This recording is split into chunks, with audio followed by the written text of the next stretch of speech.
जी बिस्मिल्लाहिर्रहमानिर्रहीम, अस्सलाम वालेकुम रहमतुल्लाहि वबरकातुहू। मेरा नाम है डॉक्टर मोहम्मद मुज़म्मिल हसन। एक नए सेशन के साथ आपकी खिदमत में हाज़िर हैं।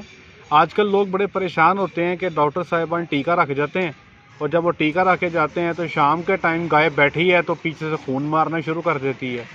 कुछ लोग कहते हैं कि हमारे जानवर को हीट में आया, हमने उस जानवर की बुल मेटिंग करवाई, बच्चे के पास ले गए और जानवर ने खून मारना शुरू कर दिया। कुछ को ये लगता है कि डॉक्टर ने को बहुत बड़ी ज़्यादती कर दी, बहुत बड़ी गलती कर दी। कुछ का ख्याल है कि डॉक्टर साहब ने अंदर राड बहुत स्पीड से फेर दी है। कुछ को लगता है कि डॉक्टर साहब का तजर्बा बहुत कम है। कुछ को लगता है कि बच्चा बहुत बड़ा को सांड था जनाब, उसने गाय को खोल खाल के रख दिया अंदर से। तो लोग परेशानी का शिकार हो जाते हैं। कुछ कहते हैं कि गाय ठहर गई, कुछ कहते हैं कि गाय नहीं ठहरेगी।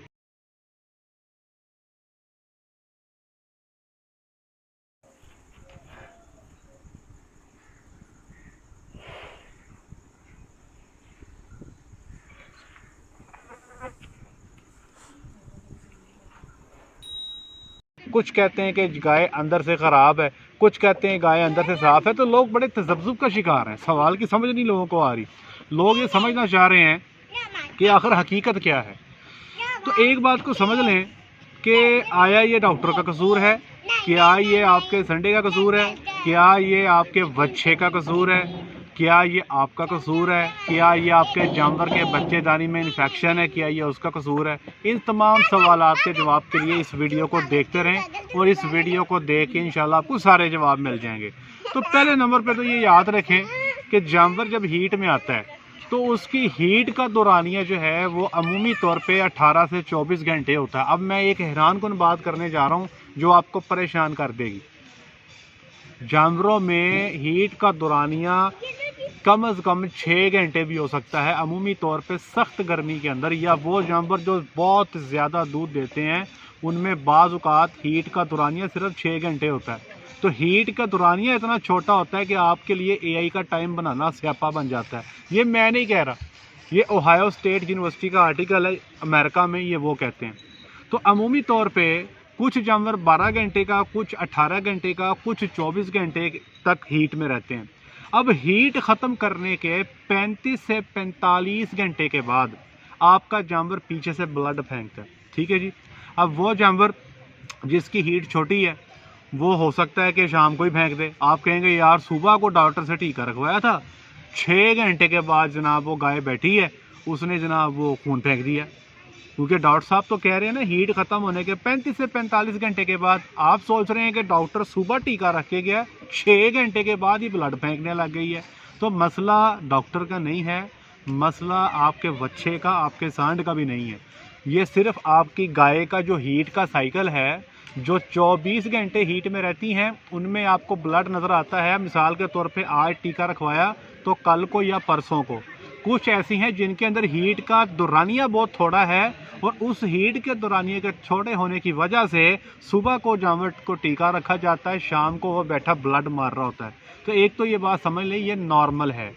जानवर का ये खून फेंकना नॉर्मल है। हमारे यहाँ अमूमी तौर पे गवाले ये हमें कहा करते थे फार्म पे कि डॉक्टर साहब ਤੁਹਾਡੀ फलानी गानू तरीक आई है। तो ये माजरत के साथ मैंने ये लफ्ज़ इस्तेमाल कर दिया है, लेकिन बात तकरीबन मिलती जुलती सी ही है। तो ये नॉर्मल चीज़ है, इससे आपने परेशान नहीं होना। इसका जानवर के ठहरने से या ना ठहरने से कोई ताल्लुक़ नहीं है। आपके एक बात सुनी होगी, लोग कहते हैं कि यार हमने अपने जानवर को टीका रखवाया और डॉक्टर साहब आते हैं, वो चेक करते हैं, वो कहते हैं कि यार इसका ना अंडे का इखराज नहीं हो रहा, इसका अंडा नहीं निकल रहा, तो इसलिए ये नहीं ठहर रही। तो याद रखें कि जिस जानवर ने टीका रखने के बाद खून फेंक दिया तो ये 150% निशानी है कि अंडे का इखराज हो गया। बात समझे मेरी आप? अगर ब्लड फेंक दिया तो इसका मतलब है कि अंडे का इखराज हो गया। अच्छा, वो जानवर जो ब्लड फेंकते हैं, ज़रूरी नहीं कि आप उनको टीका रखवाओगे या बच्चे से लगवाओगे तभी वो ब्लड फेंकेंगे।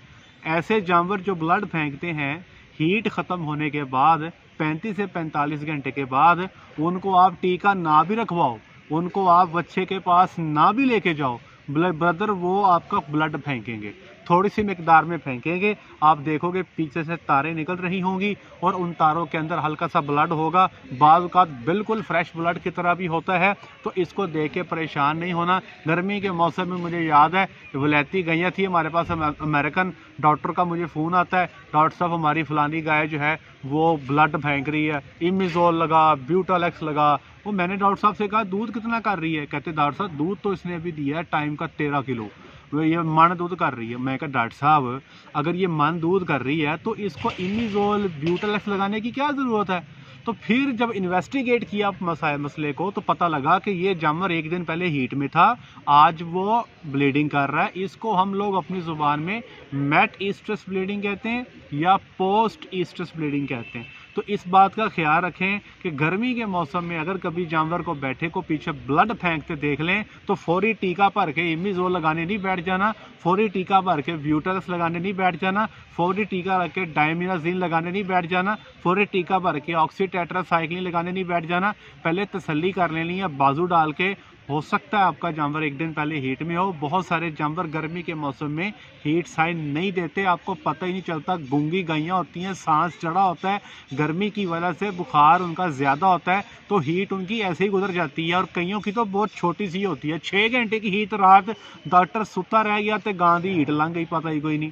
तो 6 घंटे की जो हीट वाले जानवर हैं वो बेसिकली स्यापा होते हैं, क्योंकि ना तो उनकी समझ आती है वो बोले कब, ना उनकी टाइमिंग जो है ना हमें इंसेमिनेशन की बनाने में मसले का सामना करना पड़ता है। यहाँ पे आपकी हेल्प होती है आपके तजर्बे से, या जो आपकी हीट डिटेक्शन गन है यहाँ पे वो आपकी हेल्प करती है। लेकिन याद रखिएगा कि हीट के स्टार्ट में जानवर के अंदर से निकलने वाला जो म्यूकस है या जिसको आप तारे कहते हैं उनकी मिकदार भी ज़्यादा होगी और उसकी विस्कोसिटी या उसका गाढ़ापन जो है बहुत कम होगा। लेकिन जैसे जानवर हीट के एंड पे जाता जाएगा वो मिकदार कम होती जाएगी, थोड़ा सा गाढ़ापन उसमें आता जाएगा। तो ये कुछ हमने तजर्बे की बुनियाद पे आपको चीज़ें बता दी हैं। तो अगर भाई आपका जानवर बैठा ब्लड फेंक रहा है तो आपने एवं ही जनाब हाला ला ला करके परेशान नहीं हो जाना, डॉक्टर मुजम्मिल को मैसेज नहीं फेंक देना, अपने इलाके के डॉक्टर को फ़ोन नहीं लगा देना।